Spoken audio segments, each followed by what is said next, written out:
Merci beaucoup. Nous nous sommes réunis ici pour faire un peu le tour de l'actualité, mais surtout faire l'évaluation des élections législatives. Les 19 coordonnateurs communaux ont été présents, plus d'autres personnes ressources, pour un peu revoir ce qui a marché, ce qui n'a pas marché, mais surtout échanger sur les challenges qui nous attendent d'ici 2024. Donc, c'était ça l'objectif de la rencontre. De manière globale, on a fait une analyse froide des résultats, surtout. On n'a pas manqué de magnifier la percée de l'opposition au niveau du département de Linguère. Je pense que tout le monde l'a constaté. C'était un travail de groupe, un travail collectif avec d'abord la coalition Yewwi Askan Wi, mais aussi l'intercoalition Yewwi Wallu.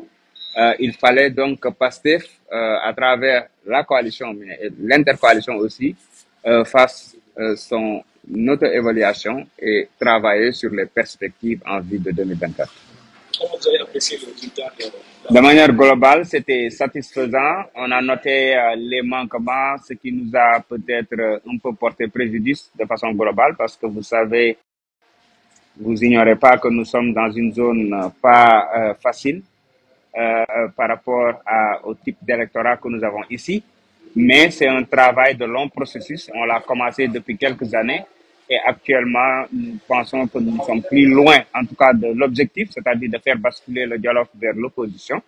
Il y a aussi la présence de plusieurs autorités de l'autre camp. Et vous savez, l'histoire de moyens, mais aussi l'achat des consciences, le transfert d'électeurs.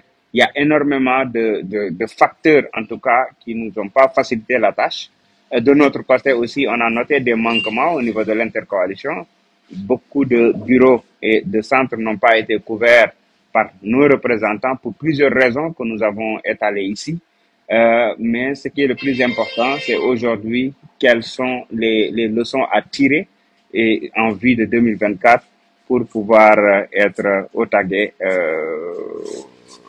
lors de la prochaine élection présidentielle. Ousmane Sonko a déclaré sa candidature. Il a même annoncé une tournée.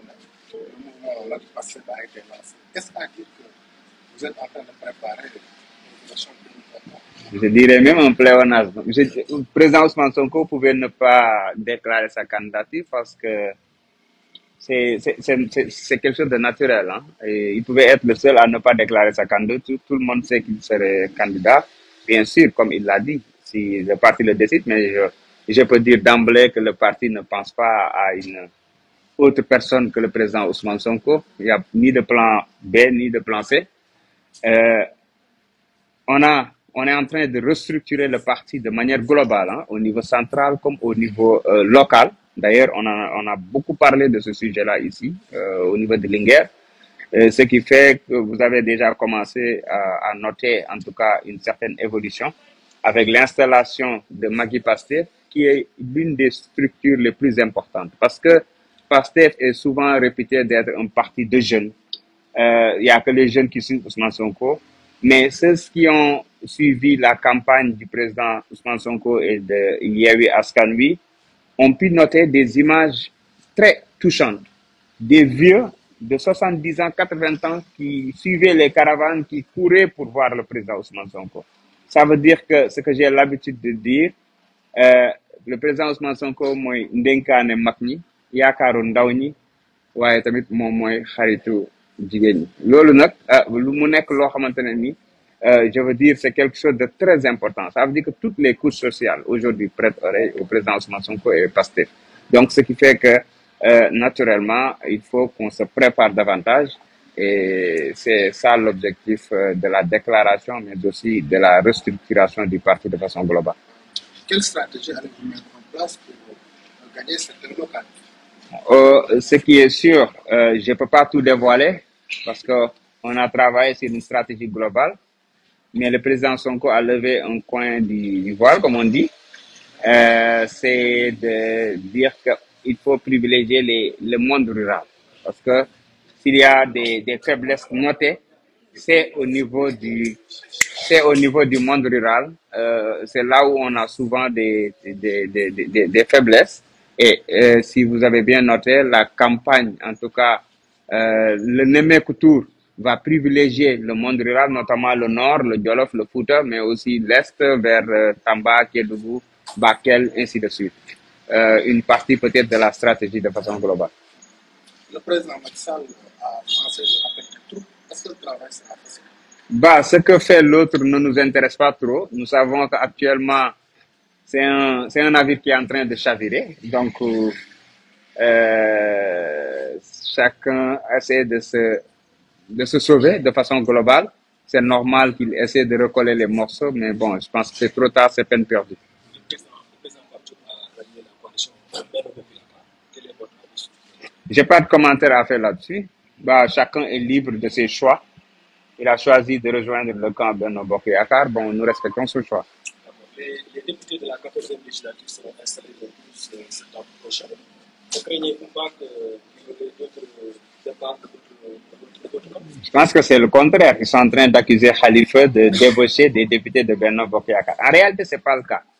C'est juste que dans cette 14e législature-là, le Sénégal aura la chance, en tout cas, d'avoir une législature de qualité. Parce qu'il y a l'équilibre. Et c'est extrêmement important. Même si demain, nous, président Ousmane Sonko est élu président de la République, il faut qu'il y ait de l'équilibre. On ne peut pas mettre tous nos œufs dans le même panier. C'est extrêmement dangereux et ça pousse les gens parfois à l'excès.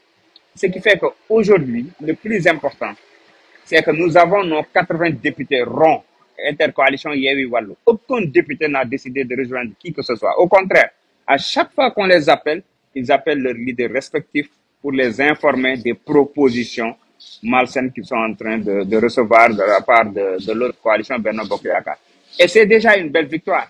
Quand la coalition Benno Bokk Yakaar, avec l'arrogance qu'on a toujours notée chez eux, l'insolence, le manque de respect envers l'opposition, avec l'objectif principal de leur leader Macky Sall, qui, une fois au pouvoir, n'a trouvé comme objectif de réduire l'opposition à sa plus simple expression, au lieu de travailler à changer qualitativement la vie des Sénégalais. Aujourd'hui, ils ne pouvaient pas avoir autre que ça. Nous pouvons dire que c'est une raclée parce qu'ils sont obligés de quémander ou de débaucher des députés pour avoir une majorité confortable, ce qu'ils n'auront jamais. Et attendez-vous à ce que la présidence de l'Assemblée revienne à quelqu'un de l'opposition. Dernière question. Au lendemain de la déclaration de candidature de Ousmane Sonko, les partisans de la majorité ont commencé à agiter l'affaire Adji Sarr. Ne pensez-vous pas que cette affaire-là pourra constituer un blocage pour votre leader? On doit en rire ou en pleurer une majorité. C'est-à-dire qu'avec tout ce que Benno Bokk Yakaar compte comme responsable, ils ont l'État, comme ils ont l'habitude de le dire. Ils ont l'État, ils ont la justice, ils ont l'armée, ils ont tout. Mais leur seule bouée de sauvetage, c'est la dame Adji Sarr. C'est une honte. Toute une république s'accroupit devant Adji Sarr pour trouver gain de cause. C'est-à-dire que malheureusement, on en est arrivé là. J'ai l'habitude de le dire, l'État a foutu le camp dans ce pays. Excusez-moi de faire, mais c'est le cas. On ne peut plus parler d'État dans ce pays. Dans la mesure où des ministres, des parlementaires, des responsables prennent comme seule et unique arme de guerre une dame Adji Sarr. Et ça montre juste l'image et la perception qu'ils ont de la femme. Utiliser la femme pour faire mal, utiliser la femme pour... ils le font même entre eux. C'est-à-dire que malheureusement, c'est la seule conception, c'est la seule perception qu'ils ont de la femme, alors que ça ne devrait pas être le cas. Là où toutes les femmes ont noté que le cas Adji Sarr est limite une honte pour elles, voilà des hommes qui sont obligés d'utiliser cette petite dame, cette, je dirais même innocente peut-être. Certains me diront non, elle n'est pas innocente, mais je veux dire comment toute une république s'agrippe en tout cas à cette dame-là pour faire face à un leader qu'ils ont cherché à ternir l'image. Ils ont cherché des poux partout. Ils ont fouillé toute sa vie. Ils ne pourront jamais, je dis bien, retrouver quoi que ce soit. Maintenant, la seule chose qui leur reste, c'est ça. Et le président Ousmane Sonko l'a toujours dit. C'est très clair. C'est un complot. Donc, il n'y a rien à craindre. Mais ce qui est le plus important, c'est qu'aujourd'hui, quelle doit être l'attitude des patriotes et des Sénégalais de façon globale. Quelle que soit comment dire, l'astuce qu'ils vont trouver, quel que soit ce qu'ils feront, le plus important, au finish, le président Ousmane Sonko sera candidat, point final. Quel que soit le prix, je dis bien.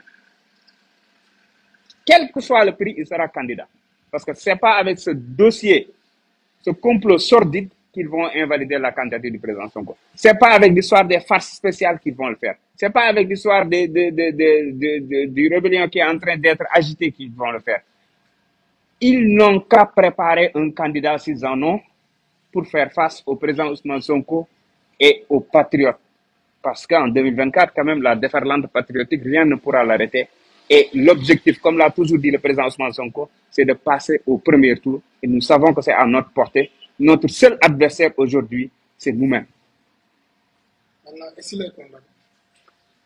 Il n'y a pas de si, il n'y a pas d'hypothèse. Il n'y a pas, en tout cas, c'est pas, j'ai dit, machine judiciaire, machine de je ne sais quoi. Comme maintenant, ils n'ont plus confiance à leurs avocats ou en tout cas, ils sont allés chercher peut-être du support au niveau de l'étranger. J'ai bien dit, et je me répète, quel que soit ce qu'ils feront, ce qu'ils prépareront, ils ne pourront pas empêcher le président Ousmane Sonko d'être candidat en 2024 et il sera candidat, en tout cas, s'il lui restera, comment dirais s'il reste vivant, il sera candidat en 2024. Il n'y a que Dieu qui pourra l'empêcher d'être candidat, Inch'Allah.